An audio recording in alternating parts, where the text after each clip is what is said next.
Good evening and welcome back to Dead Sleep True Crime for Bedtime. It's Nancy Miller, the host and creator of the show. And tonight is a very special episode, a celebration, an homage that I know you will appreciate. July 2nd, 2025 is Keith Morrison's birthday. In this July, we'll begin the legendary Dateline correspondent's 78th journey around the sun, and roughly 30 seasons of Keith playing tour guide, guiding us into the darkest depths of human depravity. People fall asleep to true crime for a variety of reasons. But one thing we all share in common was Keith Morrison as our gateway voice, the one who got us falling asleep to true crime. And finding yourself falling asleep to the Keith Morrison episodes of Dateline, especially the podcast which launched in 2019, well, that's no accident.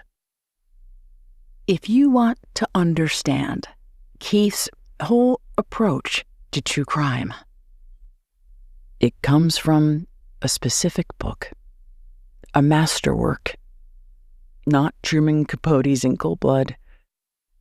It comes from a more unlikely source, Dr. Seuss, in a children's book called Horton Hears a Who. But wait, how could a children's book possibly apply to Keith's macabre world of murder and mayhem?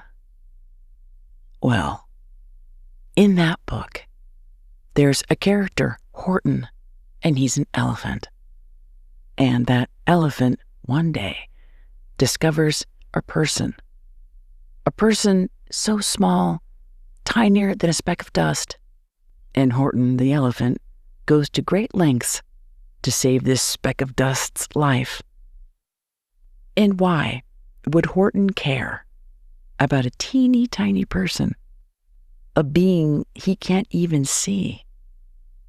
Well, as Dr. Seuss writes, because, after all, a person's a person, no matter how small. Keith Morrison has referenced that line more than once to help us understand how he approaches these stories. Be it a headline-generating murder case or the recovery of a long-lost Jane Doe, Keith Morrison gives each story, each victim, each survivor equal weight. A person is a person, no matter how small.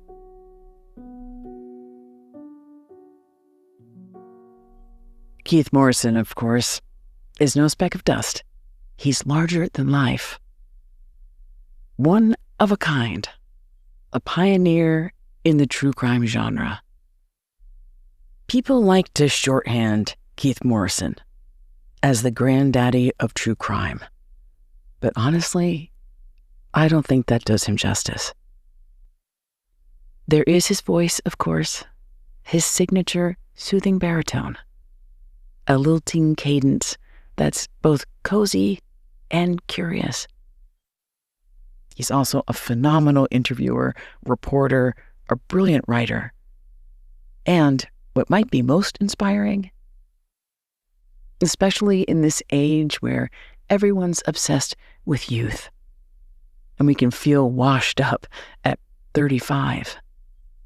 Keith Morrison joined Dateline in his late 40s, hitting his stride in the true crime genre in his late 50s, and finding his greatest success in his 70s. But there's something about Keith that's also a mystery. Who was Keith Morrison before he came to Dateline? That's the thing about Keith. We feel like we know him. But do we? Really? Now, I regrettably have never met Keith Morrison, but we do share a connection, an overlap that I will get to down the road. Because I'm clearly an admirer of Keith Morrison, he's the inspiration for this podcast, and I am delighted to devote the entire month of July to the life and career and true crime stories of Keith Morrison.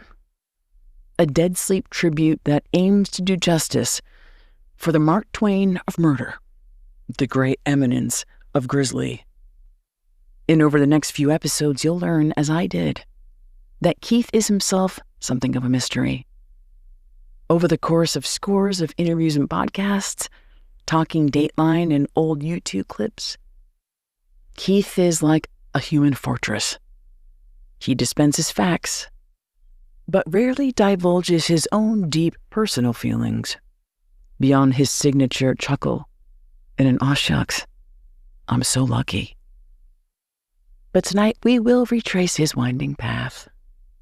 From his humble beginnings in a small town in Saskatchewan, Canada, to his meteoric rise to fame as a superstar newsman, and how that all came crashing down one day when Keith was himself a victim of a shocking betrayal, a vicious act of treachery he never saw coming, one that would turn his entire life upside down.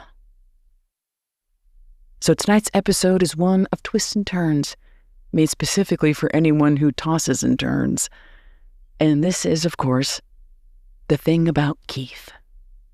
My dead sleep take on events, factual but impressionistic, a portrait painted from a million little brushstrokes, with lots of detours and details to fatigue your mind. And in the dead sleep version of events, if we want to understand the remarkable rise of Keith Morrison, then we must begin with a tragic saga of a sinking ship.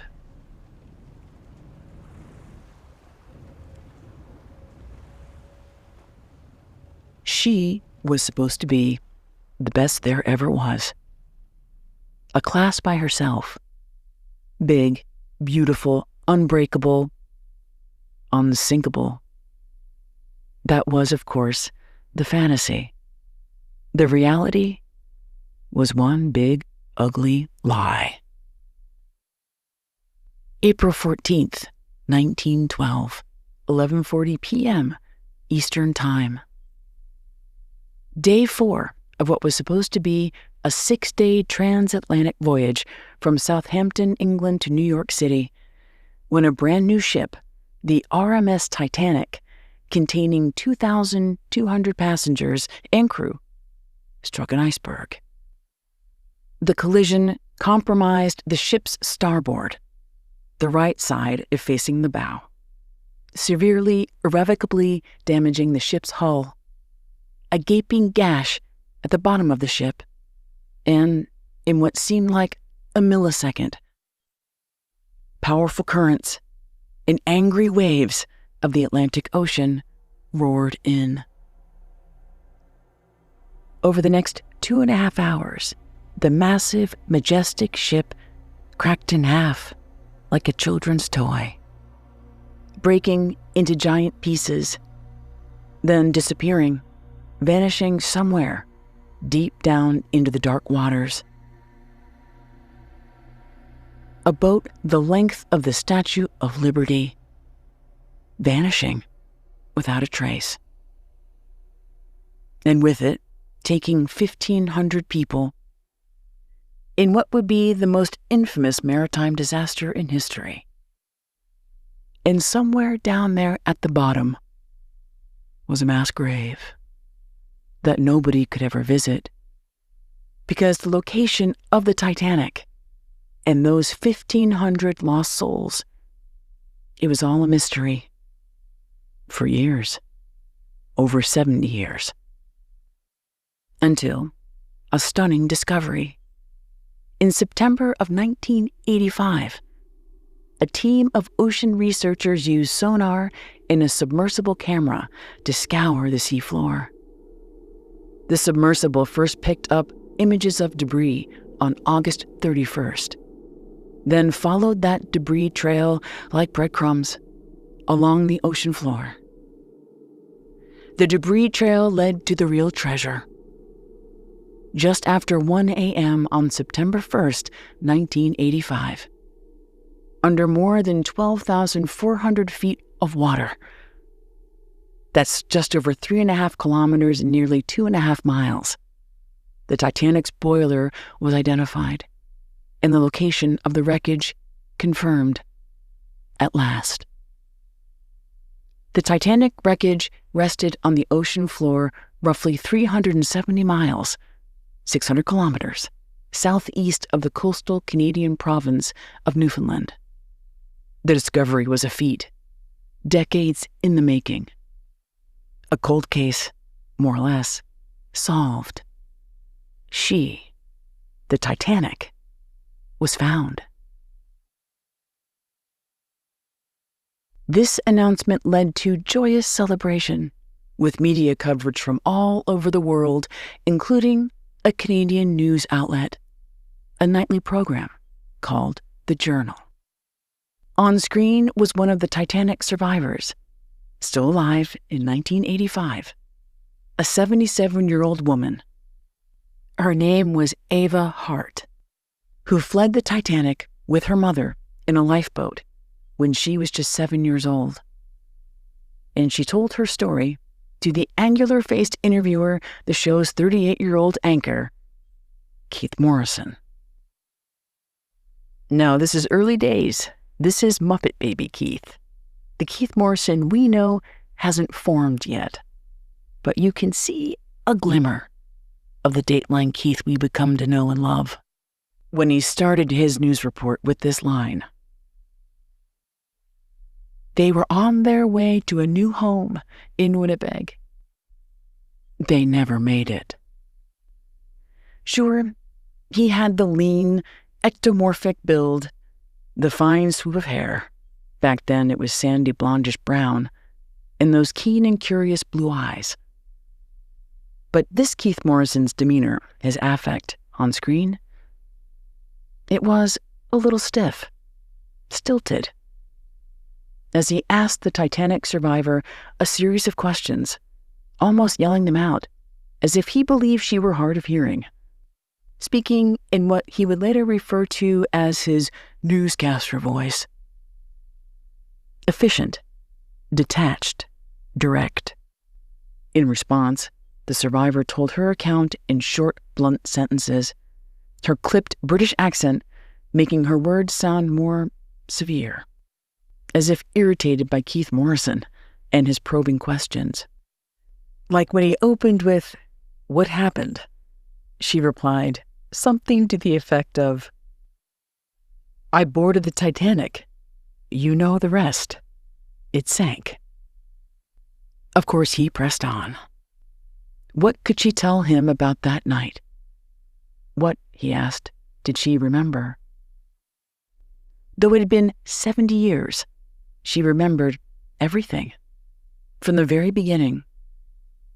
Of her mother, who had had a premonition that the ship was bound to sink, and how her mother stayed up each night, fully dressed, in the event her premonition might come true, which it did. And if there was one good thing that came out of her mother's vigilance, it was that her family was able to flee quickly, she and her mother taking one of the lifeboats, her father staying behind. "You know how it was back then," she said. "Women and children first."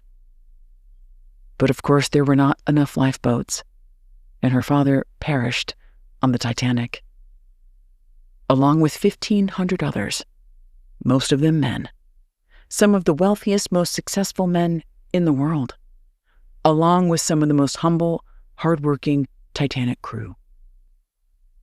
And all these years later, what still haunted this survivor, it wasn't what she saw. It was dark that night. No moon, only stars. Though she could make out the silhouette behind that sinking ship, of a giant iceberg the size of a mountain, a shadow of doom that loomed over them all. But what haunted her wasn't what she saw. It was what she heard. The screams, as she and her mother and others watched in horror from those lifeboats. How there were all of those people on the boat, invisible in the night. Those screams piercing the frigid, freezing air. And then, as the boat was swallowed up by the water, the screaming stopped. And the only sound left, she remembered it so clearly, was no sound at all. The hundreds of survivors frozen in shock, in terror, adrift, and silent. Well, one might presume then that this incredible discovery would be good news, a bit of closure. Not for this survivor. Ava told Keith that she dreaded the possible dredging of the Titanic. This was, after all, her father's grave, a mass grave with over 1,000 people. And now that people knew where the Titanic was, that they had the exact coordinates, what could stop someone from finding a way to get down there and start plundering the Titanic? Theirs for the taking. To dredge up that mass grave would be a desecration. For what? Artifacts? Loot? She needed people to understand that it was a long time ago, yes, but the Titanic really happened. 1,500 people really died. And what was down there was not sunken treasure. Those were remnants of a tragedy. It was grave robbing, and it was sickening to think of people profiting from her family's tragedy, her father's disastrous fate, one that haunted her whole life, could now be the source of some stranger's fortune. Now, this interview was a brief segment, maybe just 5 minutes, but it would prove to be a crucial one, whether Keith knew it or not. With the discovery of the Titanic deep down in the sea, emerged the murky ethics when handling the tragedies of others for a living. A dark dilemma that would later haunt Keith Morrison himself. But this was the 1980s. The words true crime didn't even go together yet. Keith Morrison's ambition was to be a newscaster, an archetype, one of the most familiar in traditional media, of what an anchor back then was supposed to be, from Walter Cronkite to Tom Brokaw. Masculine, authoritative, facts, not feelings. The opposite, or close to it, as his own father. Keith's father was a minister whose vocation was dedicated to empathy, compassion, turning the other cheek. He was not the type to get angry and shove a finger in someone's face. And as a child, especially as a teenager, Keith was embarrassed by this. He perceived his father's attitude as weakness. In his role now as an anchor, a reporter, he was a take-charge guy, there to charge ahead and change the world. For Keith, change came quickly. When in the late 1980s, Keith was lured from Canada to California. when NBC News hired him to appear on the local Los Angeles News, one of the largest television markets in the country. This was the dream. Living in LA and forging the career beyond what he'd ever imagined for himself, telling big stories with major impact. This included one of the biggest stories of the decade. In June of 1989, Keith was on the ground in Beijing, China, covering the student-led protests in Tiananmen Square, the pro-democracy uprising that tragically ended in bloodshed. A massacre with a death toll estimated to be in the thousands. Keith was in demand, and it seemed pulled in two different directions: his career and personal life. Keith's wife, Suzanne, who he'd been married to since the early 1980s, was also Canadian. And apparently she saw his time in Los Angeles as a sabbatical, not permanent.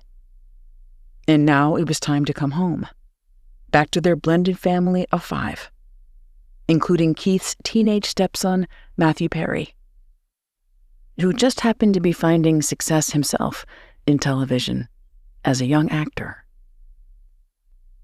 Keith's return to Canada proved fortuitous, with an opportunity of a lifetime.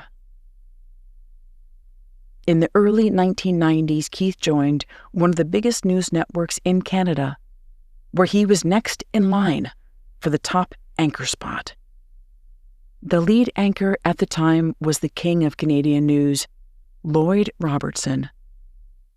Lloyd Robertson was then in his early 60s, about 15 years older than Keith, and had covered some of the most important moments of the 20th century, from the 1969 moon landing to the Olympics to key moments in Canadian politics. After each news broadcast, Lloyd would end with his signature sign-off. "And that's the kind of day it's been." And what a career Lloyd's had been. One that he was expected to end in 1995 when Keith, primed and ready at 48, would take that coveted top spot. The kind of stable gig that a journeyman journalist like Keith could enjoy for years. But things didn't go according to plan. Instead of being crowned King Anchor, Keith Morrison was unceremoniously stabbed in the back.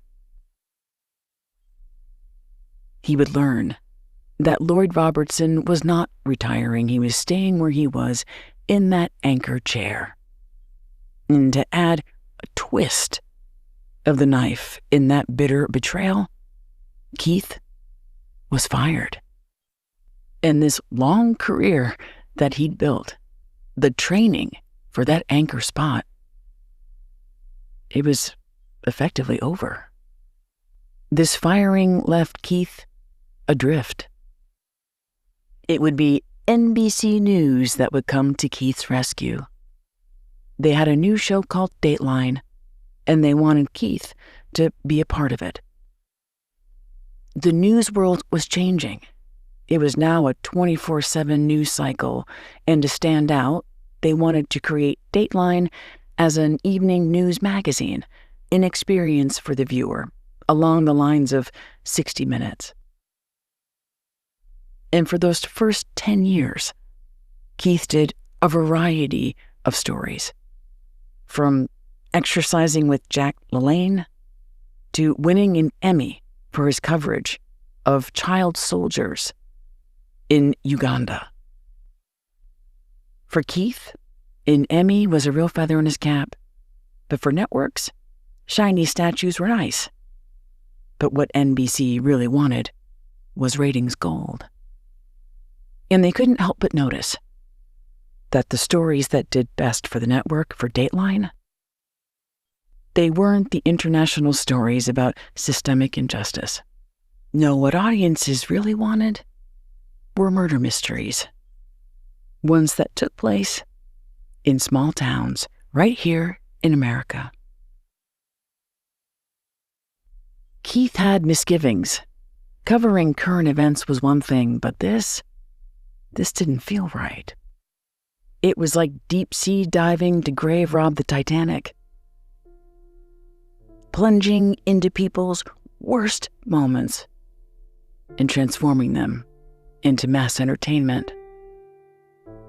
It took some time. Keith said he was dragged into the murder business. And the way he turned that around was by throwing away this cold, detached archetype of the anchor and leaning into what he learned from his father. To connect, to be compassionate, to understand the complexities and nuances of a situation.